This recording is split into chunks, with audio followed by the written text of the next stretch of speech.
Bes ini balada Egy Sujana, maksudnya dia. Bes kasihan, ya ini poin dia nih. Bes kasihan lihat kelakuan teman-teman sejawat. Lebih khusus antara sahabat di TPUA. Begitu dahsyat olok-olok mereka pada Bes. Hehehe, padahal belum tabayun pada Bes. Sehubungan dengan kejadian di kediaman Joko Widodo. Assalamualaikum warahmatullahi wabarakatuh. Sobat RH sekalian, jumpa lagi kita di channel yang keren ini, keren cadas. Ya Sobat RH sekalian, saya mau mengupdate satu berita yang menarik soal dibekukannya TPUA, Tim Pembela Ulama dan Aktivis, oleh Habib Rizik Syihab, ya. Pernyataan sikap HRS selaku pendiri atas polemik internal yang terjadi di Tim Pembela Ulama dan Aktivis TPUA. Habib Rizik bekukan Tim Pembela Ulama dan Aktivis hari ini ya, Senin 16 Februari 2026. Ini ada breaking news di Republik Merdeka Online. Tetapi ini ada pernyataan resmi yang dikeluarkan oleh tim advokasi Habib Rizik Syihab yang ditandatangani oleh Aziz Yanuar P, ya, SHMH. Coba kita bacakan ya apa yang disampaikan oleh Aziz Yanuar dan nanti kita bahas apa konsekuensinya terhadap laporan yang pernah disampaikan di Bareskrim Mabes Polri yang bagi kami belum selesai itu. Oke. Kita bacakan ya. Press release Tim Advokasi Habib Rizik Syihab nomor 001/PR TA strip HRS /2 2026 tentang pernyataan sikap Imam Besar Habib Rizik Syihab sebagai pendiri dan pembina dalam dinamika internal Tim Pembela Ulama dan Aktivis TPUA. Sehubungan dengan dinamika kekinian Tim Pembela Ulama dan Aktivis TPUA, dengan ini kami selaku kuasa hukum dari Imam Besar Habib Rizik Syihab dalam kurung IBHRS sebagai pendiri sekaligus pembina TPUA menerangkan hal-hal berikut. Titik 2. Bahwa klien kami sebagai pendiri dan pembina TPUA telah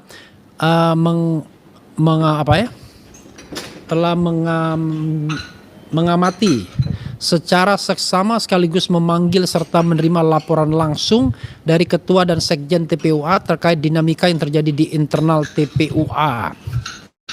2. Bahwa terhadap dinamika internal TPUA, ketua dan sekjen TPUA menyerahkan seluruh putusan kepada klien kami sebagai pendiri dan pembina TPUA. 3. Bahwa klien kami sebagai pendiri dan pembina menyatakan prihatin dan menyesalkan adanya kekisruhan dalam internal TPUA yang sangat mengganggu kinerja TPUA. 4. Bahwa untuk mengembalikan fungsi dan kinerja TPUA, dengan ini klien kami sebagai pendiri dan pembina TPUA menyatakan mengambil mandat kepengurusan dan membekukan seluruh aktivitas TPUA hingga waktu yang belum ditentukan. Bahwa klien kami menyatakan tetap akan mendukung advokat dan aktivis Islam yang melawan segala bentuk kezaliman serta menegakkan keadilan semata-mata karena Allah Subhanahu wa taala. Demikian press release ini dibuat. Atas perhatiannya kami ucapkan terima kasih. Jakarta 16 Februari 2006. Hormat kami atas nama tim advokat Habib Rizik Syihab ditandatangani Aziz Yanuar P SHMH. Aziz Yanuar yang juga advokat di Bala RRT ya, Barisan Pembela Roy Rismond dan Tifa. Jadi sahabat era sekalian, tadi saya berpikir Habib Rizik semena-mena ya, otoriter, tapi ternyata tidak. Ternyata kalau kita lihat ketua dan sekjen menghadap, ketuanya saudara Egy Sujana dan sekjennya adalah Damai Hari Lubis. Artinya mereka sendiri barangkali merasa tidak sanggup lagi mengelola TPUA. Karena kalau cuma berdua saja ya tentu aktivitasnya akan mati dan mereka menyerahkan mandat kepada pendiri dan pembina, dan kemudian pendiri dan pembina dalam hal ini Habib Rizik Syihab mengambil alih dan membekukan semua kegiatan untuk sementara waktu sampai waktu yang tidak ditentukan. Jadi bukan tindakan otoriter tetapi tindakan yang diperlukan karena ketua dan sekjen sudah menyerahkan mandat. Jadi sobat era sekalian, ini hal yang menurut saya ya baik ketimbang kemudian membiarkan TPUA berada di jalur yang justru jalur cadas konflik begitu ya. Karena kita ketahui setelah restoratif justice antara Egy dan DHL, tiba-tiba Egy Sujana memecat semua pengurus TPUA yang kebetulan terlibat dan menjadi tersangka juga ya dalam kasus ijazah palsu Jokowi. Bukan terlibat ya, tetapi tersangka, mulai dari Rizal Fadila yang dipecat, kemudian Kurniatri Royani dipecat, Rustam Effendi dipecat, Muslim Arbi juga dipecat ya. Muslim Arbi itu orang kepercayaannya Egy Sujana yang sebenarnya ditunjuk sebagai ketua sementara yang saya dengar, tetapi memang persoalannya adalah organisasi seperti ini organisasi yang sangat cair. Apakah ada anggaran dasar dan anggaran rumah tangga saya tidak tahu, tetapi pastinya cair. Dan kemudian ketika Egy Sujana dengan katakanlah kekuasaannya sebagai presiden atau ketua TPUA memecat orang-orang yang terlibat di dalam TPUA, dan ini tindakan sepihak ya. Tetapi rupanya mungkin Egy Sujana sendiri juga tidak bisa lagi menjalankan organisasi TPUA dengan hanya berdua Damai Hari Lubis saja, sehingga dia pun menyerahkan mandat kepada IBHRS dan Habib Rizik Syihab kemudian mengambil alihnya dan kemudian membekukan sementara kegiatan. Jadi sahabat RS sekalian, sesuai dengan namanya TPUA, Tim Pembela Ulama dan Aktivis, itu dibentuk untuk membela ulama dan aktivis sesungguhnya. Dan mereka banyak terlibat dalam pengungkapan dugaan ijazah palsu Jokowi, pernah mengajukan gugatan perbuatan melawan hukum di Pengadilan Negeri Jakarta Pusat, tetapi kita tahu pada waktu itu Jokowi masih berkuasa, pernah mendampingi juga Gus Nur dan Bambang Tri, dan kita tahu Jokowi juga masih powerful. Dan TPUA pula yang mengadukan kasus penggunaan ijazah palsu atau dokumen palsu ke Bareskrim Mabespori pada tanggal 9 Desember 2024 yang justru berujung pada penersangkaan aktivis-aktivisnya, baik Egy Sujana, Damai Hari Lubis, kemudian Kurniatri Royani, Rizal Fadila, maupun hingga ya Rustam Effendi. Jadi kalau kita lihat 8 tersangka dalam kasus ijazah palsu, 5 diantaranya adalah aktivis TPUA. Dan ironis sesungguhnya, karena TPUA itu terdiri dari beberapanya diantaranya advokat seperti Egy Sujana, Damai Hari Lubis, dan Kurniatri Royani. Hanya 2 saja yang tidak berprofesi advokat tetapi juga sarjana hukum seperti Rizal Fadila. Saya tidak tahu Rustam Effendi apa latar belakangnya. Tetapi walaupun mereka pelapor, walaupun mereka advokat, tetapi mereka ditersangkakan juga. Padahal harusnya baik itu pelapor maupun advokat tidak boleh ditersangkakan untuk perkara yang dia laporkan. Perkara yang dia laporkan kan kita tahu, yaitu soal ijazah, dugaan ijazah palsu Jokowi atau penggunaan ijazah palsu oleh Jokowi, penggunaan dokumen palsu oleh Jokowi, pasal 263, pasal 266, pasal 362.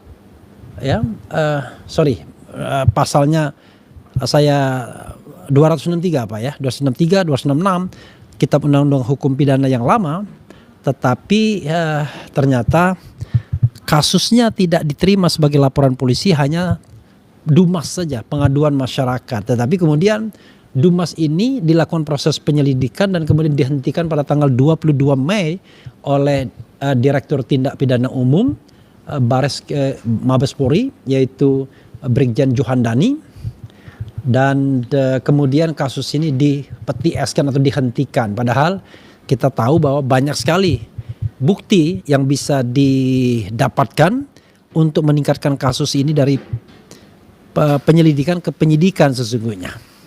Walaupun masih a big question, kok tidak ditingkatkan menjadi tidak dibuat laporan polisinya, hanya pengaduan masyarakat saja. Karena seperti kata Ugroseno, pengaduan masyarakat itu biasanya terkait dengan perilaku penegak hukum atau perilaku penyidik, diadukan oleh masyarakat. Tetapi kalau itu tindak pidana, ya harusnya laporan polisi. Jadi semua tindak pidana harus merupakan laporan polisi. Nah, laporan polisi itulah yang kemudian menjadi bekal untuk melakukan penyelidikan dan penyidikan bila mana ditemukan minimal 2 alat bukti.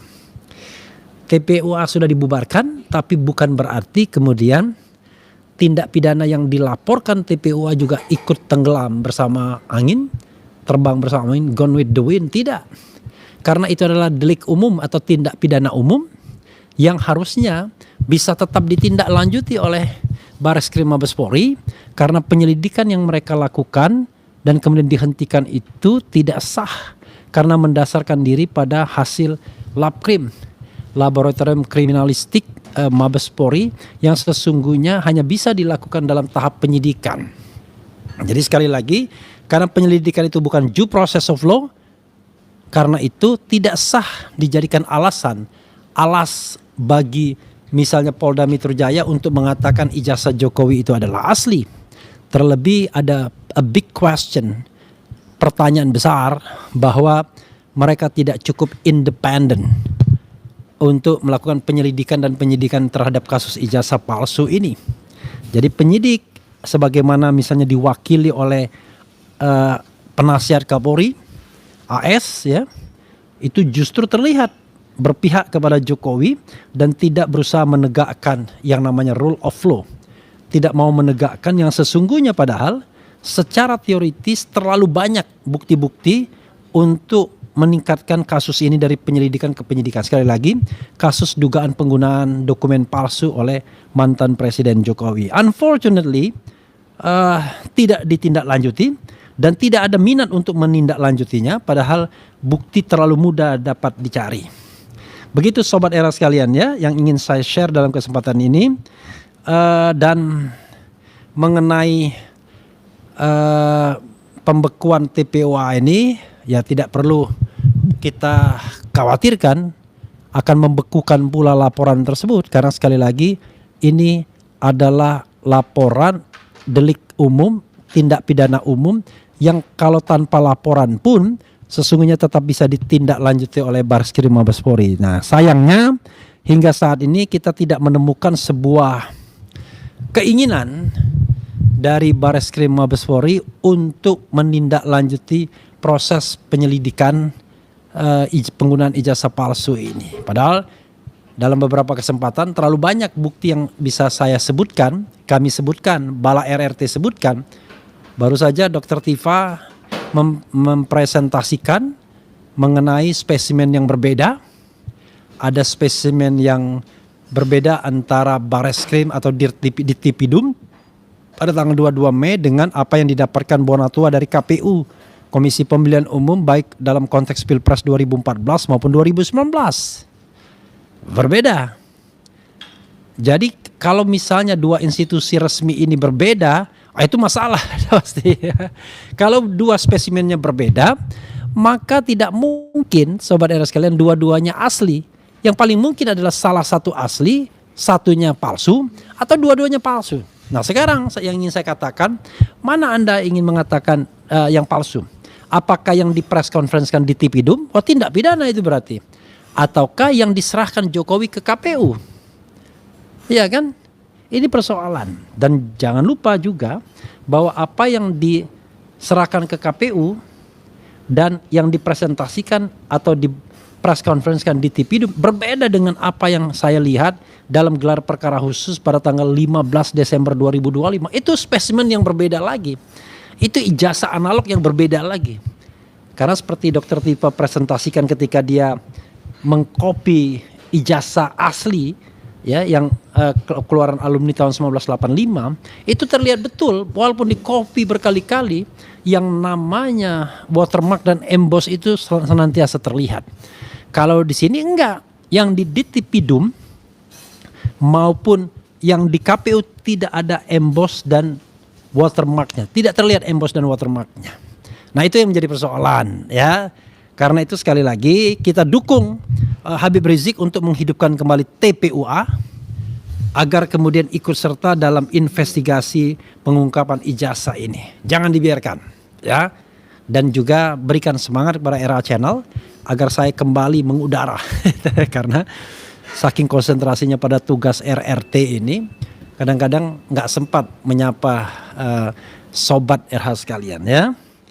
Begitu sobat RH sekalian, saya sepertinya tidak harus membacakan apa yang menjadi aspirasi sobat RH sekalian Nanti silakan saja ya dilihat dan dikomentari. Ya, ada yang bilang keep on fighting heroes of truth. PRC itu apa ya? RH dan people who care about truth and justice. May you all be given health by Allah Subhanahu wa Ta'ala. You are all the pride of the Indonesian people. Thank you very much ya. For the appreciations. Be careful, drone. Okay. Thermal is hard to tell that the devil Jokowi cheated about the diplomas. Yeah. Okay. No crime is eternal. May Allah Subhanahu wa Ta'ala punish those who destroy these nations. Ya. Itu saja ya, dalam beberapa bahasa Inggris disebutkan. Tetapi intinya adalah ada yang pro dan kontra. Tidak ada yang namanya kejahatan itu abadi ya.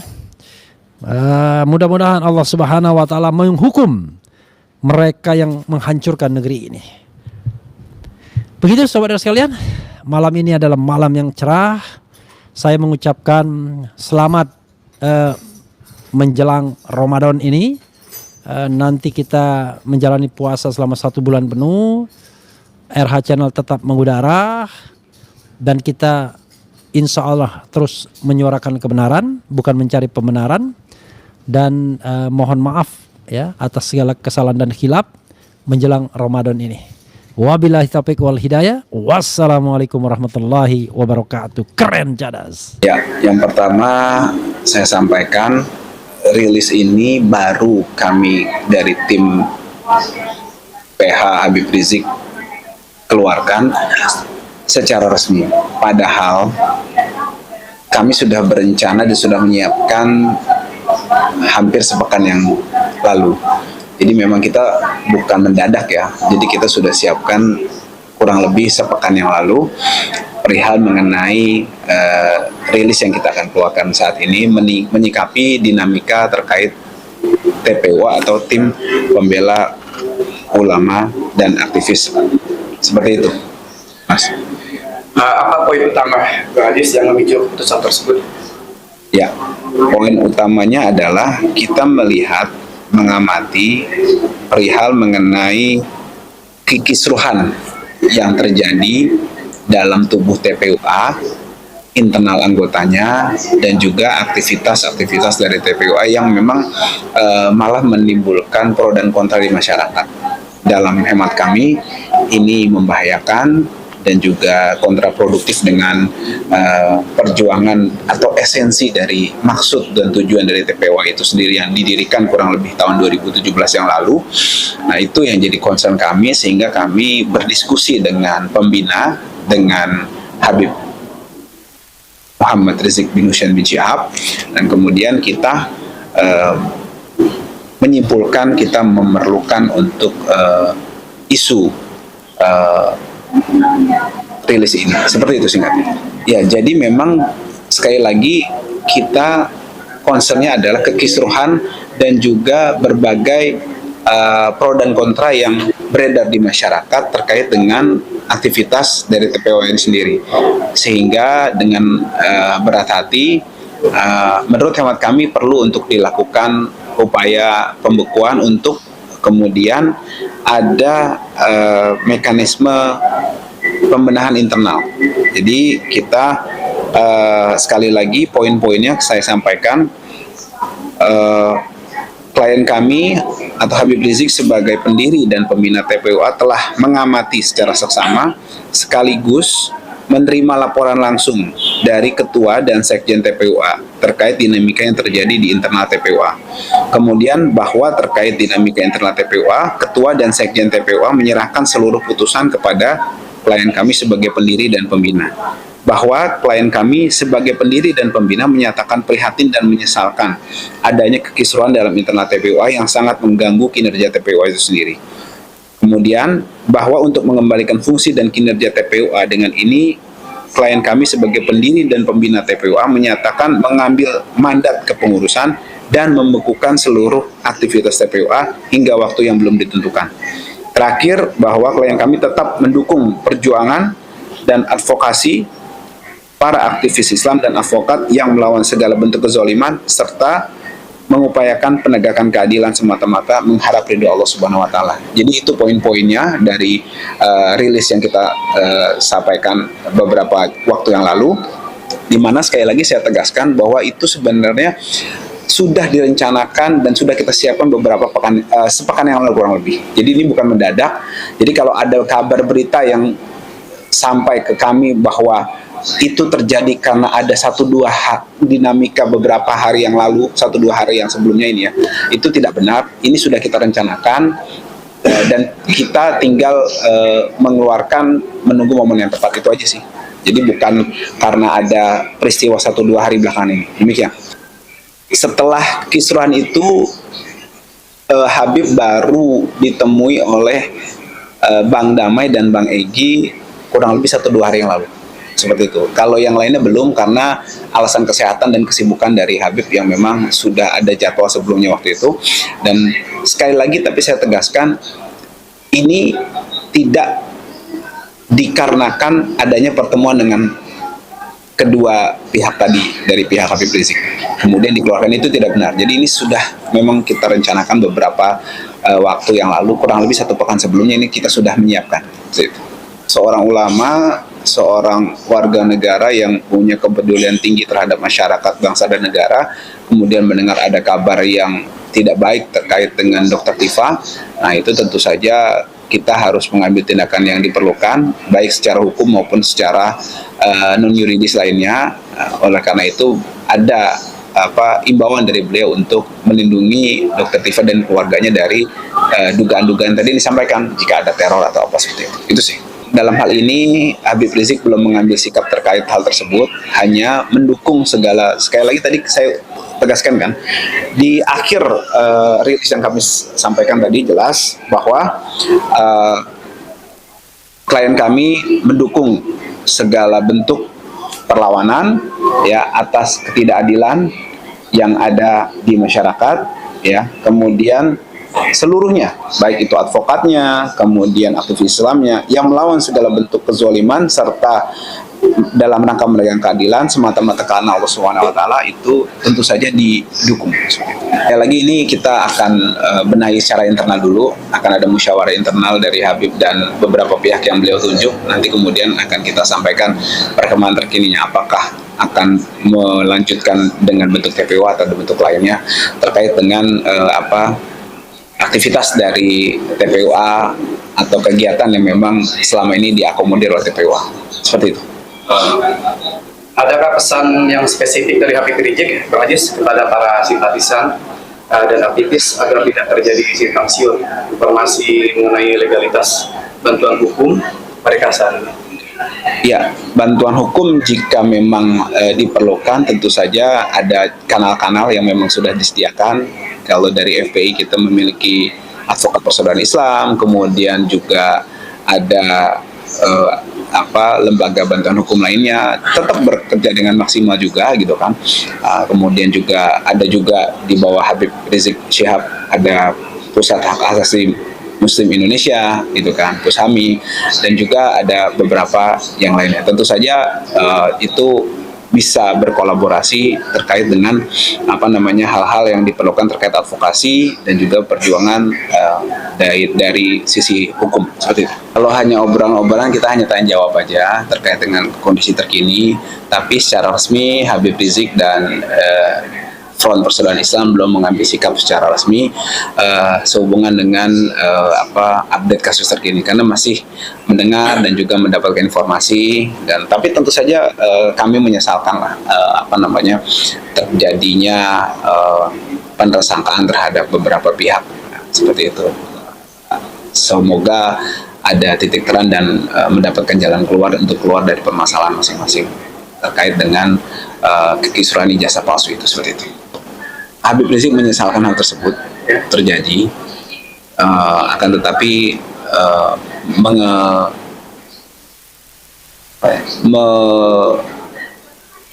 bukan memerintahkan ya, menghimbau pihak-pihak yang berseteru dan sedang berpolemik untuk merapatkan barisan dan juga menguatkan barisan, kemudian mengakhiri pertikaian dan menghimbau untuk islah. gitu. Jadi tidak terlalu dalam konfliknya. Akan tetapi sekali lagi himbauan tersebut Habib mendapatkan informasi sebatas yang beliau tahu. Adapun yang lain-lainnya beliau menyerahkan kepada pihak masing-masing. Seperti itu. Tetap melanjutkan perjuangan, menegakkan kebenaran, melawan kezaliman. Terima kasih. Assalamualaikum warahmatullahi wabarakatuh.